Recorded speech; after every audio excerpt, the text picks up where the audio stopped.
Gempar, Brigade Al-Qassam habisi tentara-tentara Israel dan hancurkan 3 tank Israel sekaligus. Begini kronologinya.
Brigade Ezzedine Al-Qassam mengabarkan pertempuran sengit melawan pasukan Israel di timur kota Khan Yunis, selatan jalur Gaza.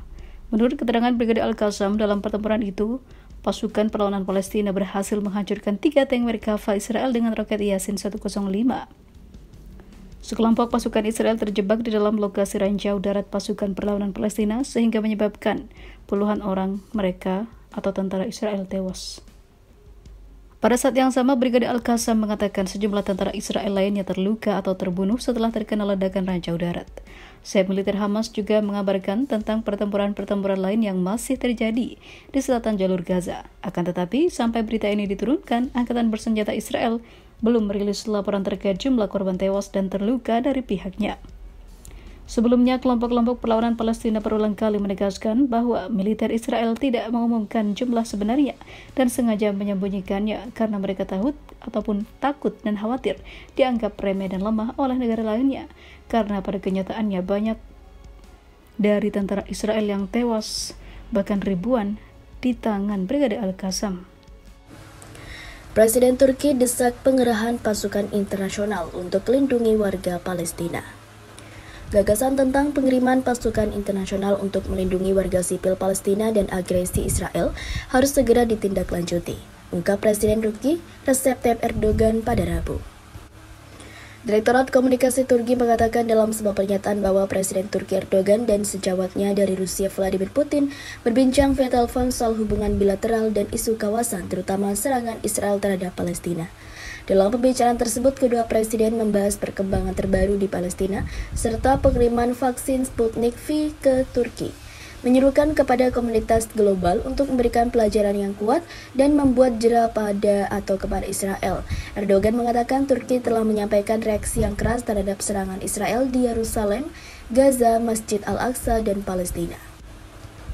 Presiden Turki menyebutkan baik pernyataan Kementerian Luar Negeri Rusia tentang parameter PBB dan solusi dua negara di Palestina, dan Erdogan mengatakan itu merupakan pesan penting untuk menunjukkan bahwa Ankara dan Moskow memiliki sikap yang sama tentang perkembangan di Yerusalem. Dia mendesak Dewan Keamanan PBB untuk terlibat dalam masalah ini dan memberikan pesan yang tegas dan jelas kepada Israel untuk menghentikan serangan terhadap Palestina sebelum krisis ini berkembang lebih jauh. Erdogan menyampaikan dirinya dan yakin Turki dan Rusia akan menunjukkan kerjasama yang erat dan topik itu di PBB. Presiden Rusia Putin pada bagiannya mengucapkan selamat Hari Raya Idul Fitri kepada rakyat Turki. Setidaknya 48 warga Palestina telah tewas dan 304 lainnya terluka dalam serangan Israel di jalur Gaza di tengah ketegangan di seluruh wilayah Palestina. 5 warga Israel juga tewas dan 45 lainnya terluka. Ketegangan meningkat sejak pekan lalu setelah pengadilan Israel memerintahkan pengurusan keluarga Palestina di daerah Sheikh Jarrah di Yerusalem Timur. Posisi Israel dinilai genting, 30.000 rudal bisa dilepaskan Hizbullah bombardir Gus Dan. Hari ke-21 operasi Tufan Al-Aqsa, posisi Israel di perbatasan Lebanon saat ini dinilai genting. Pasalnya 30.000 rudal jarak jauh Hizbullah disebut dapat menjangkau wilayah penduduknya. Media-media rezim Zionis mengatakan para pejabat pemerintah Tel Aviv meyakini bahwa pasukan rezim ini tidak memiliki kemampuan memadai untuk melawan Hizbullah. Pasalnya, militan dari Lebanon ini dinilai mengetahui rencana serangan Israel. Hizbullah kemungkinan sudah mempersiapkan serangan balasan untuk menggagalkan langkah Zionis. Hari ini, langkah mewujudkan dengan serangan preemptif terhadap Hizbullah tidak bisa dilakukan. Pasalnya Hizbullah atau Hizbullah mengembalikan atau mengetahui dengan baik kemungkinan serangan Israel dan pasti sudah memperingatkan semua untuk menggagalkannya, tulis media Zionis.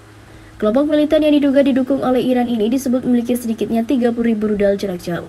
Rudal ini disinyalir dapat digunakan dengan mudah dan terjangkau di area Gusdan dan daerah selatan area ini dengan hulu ledak berbobot setengah ton atau lebih. Sementara media-media Zionis mengakui bahwa Israel dalam 75 tahun terakhir tidak pernah mendapatkan ancaman semacam ini seperti yang dilakukan oleh Hamas.